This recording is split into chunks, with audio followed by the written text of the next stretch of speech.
Good morning, everybody. Hope that you are ready for today's lesson. Now, let us start. In this lesson, you are going to learn how to write fractions of objects in a set. So, our lesson is continuing with fractions. Let's have a quick revision. What are fractions? And how can we write fractions?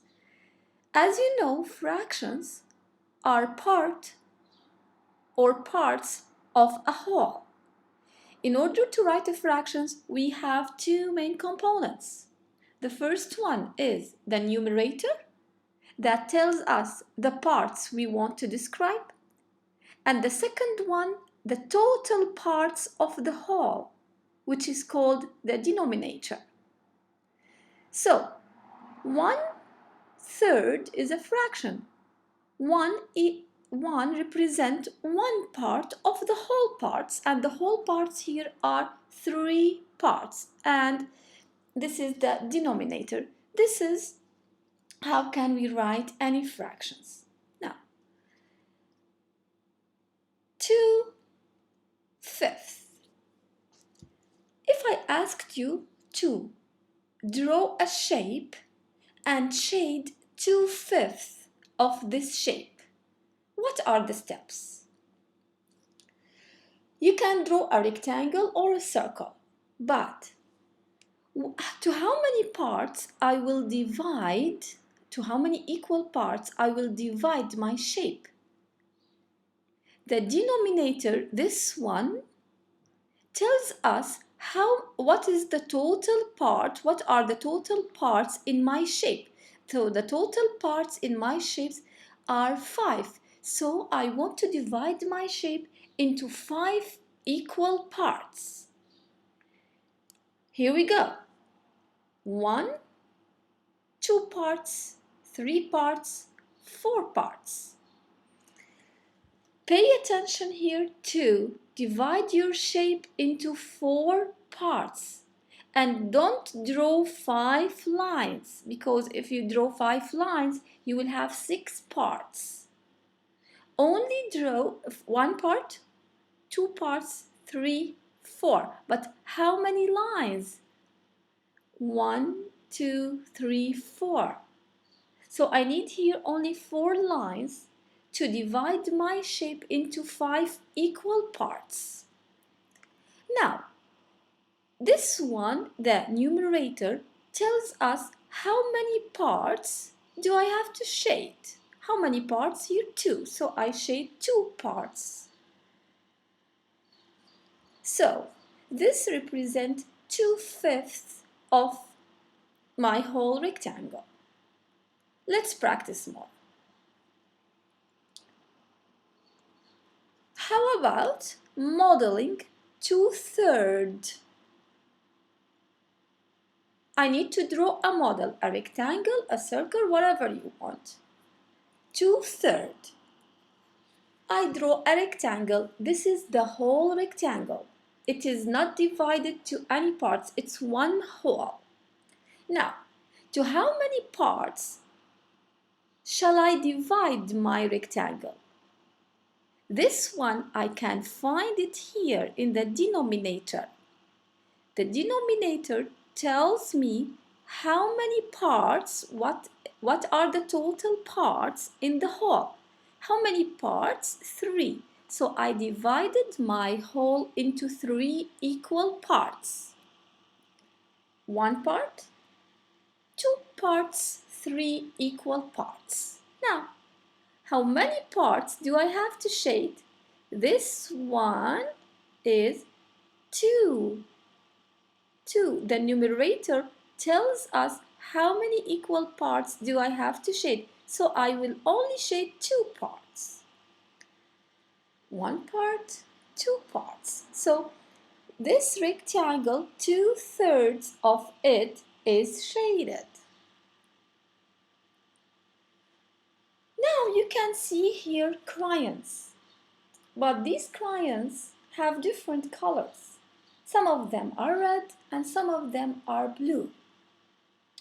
But this crayons is the whole set. Think of these crayons as a whole set. I have one set. My whole set, it's one whole. Inside this whole set, there are many crayons in different colors. I have 1, 2, 3, 4, 5, 6 crayons, 7, 8, 9, 10.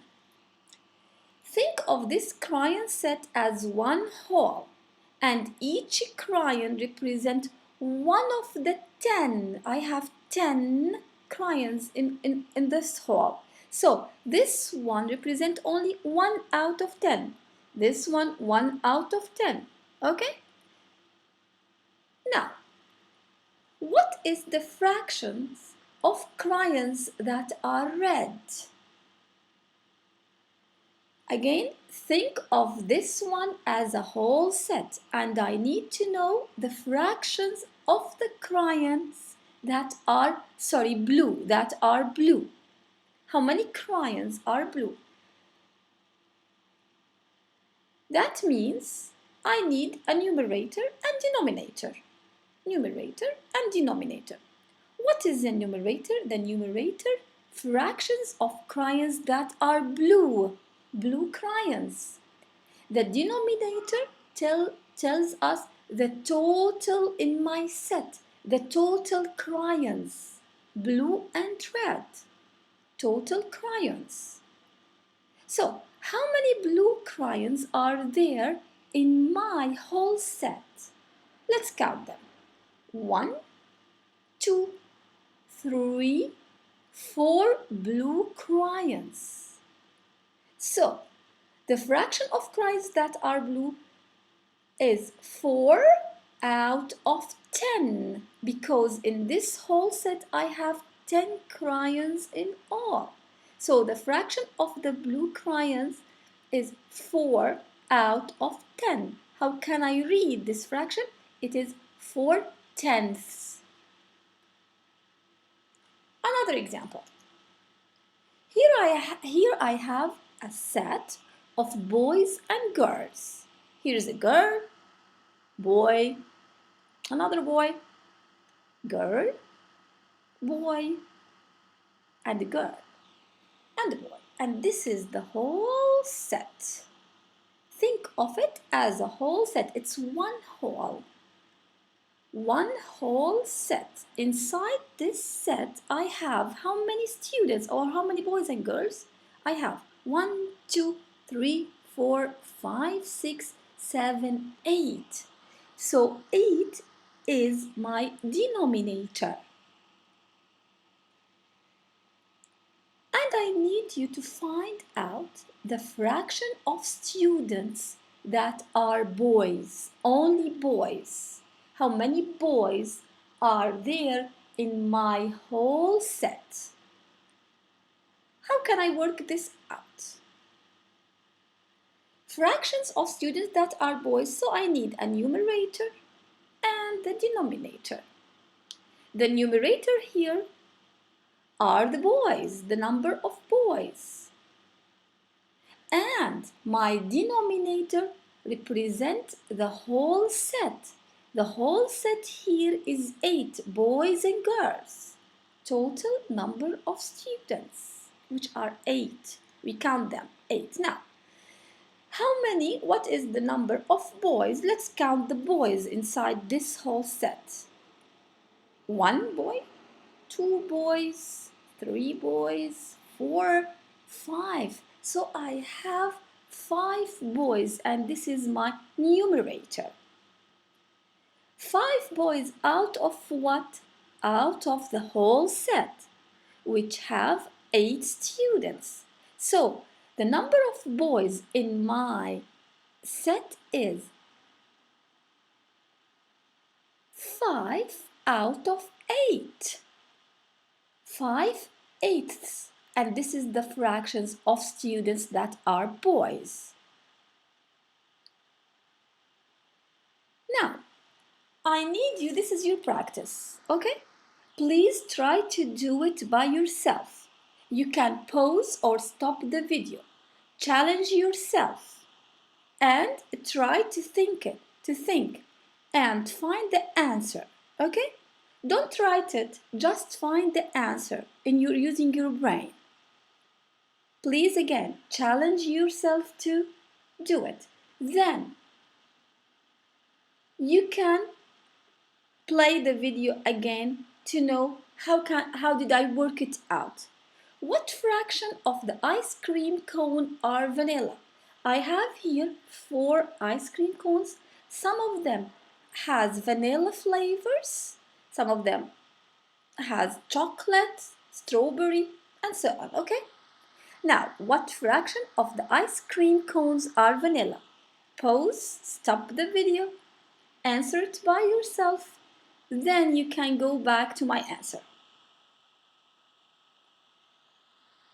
I need to circle how many ice cream cones has vanilla flavors.